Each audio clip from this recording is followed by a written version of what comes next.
ព្រៃខៀវស្រហងាត់ក្រោមផ្ទៃមេឃខៀព្រៃច័ន្ទសោភីធ្លាប់គុណមិនណាយ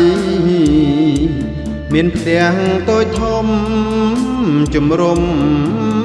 ច្រកាយញាតធ្លាប់សប្បាយជួបជុំប្អូនបងឥឡូវប្រហែលស្ងាត់បាត់ញាតគ្រប់គ្នាភូមិបាកំព្រីរងាសៅมองព្រោះចៅសៀមប្លន់វាយកំ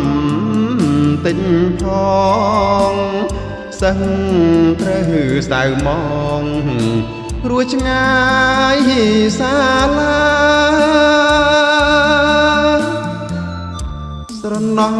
ព្រៃច័ន្ទទ្រូងចុកឈឺក្រៃមិនធ្លាប់ស្រមៃថាត្រូវសោកកាព្រៃខៀវប្រែខ្មៅវត្តនឹងសាលាវាលស្រែ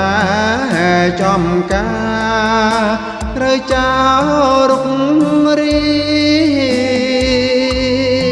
នឈាមជោជាខ្មែរយើងចាំមិនភ្លេចពូជចោលប្រើល្បិចរំលោភបំពេញសូមផ្ដាំតពូជថាសៀមស្រែកឃ្លានសូមខ្មែរគ្រប់ប្រានចងចាំ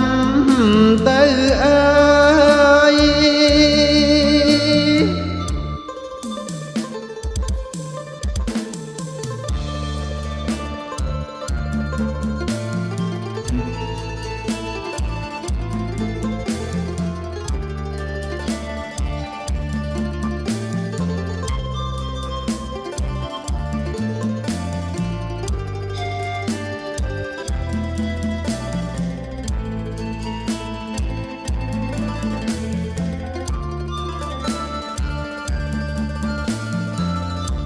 ស្រណោះព្រៃច័ន្ទទ្រូងចុកឈឺក្រៃ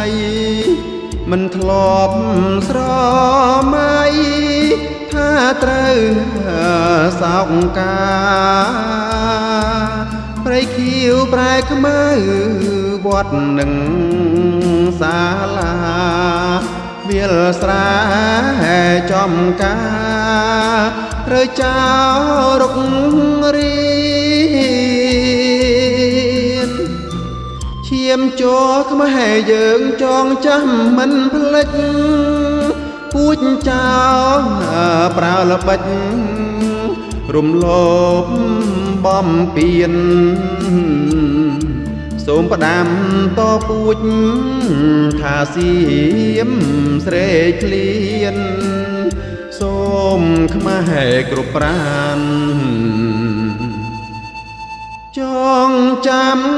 ត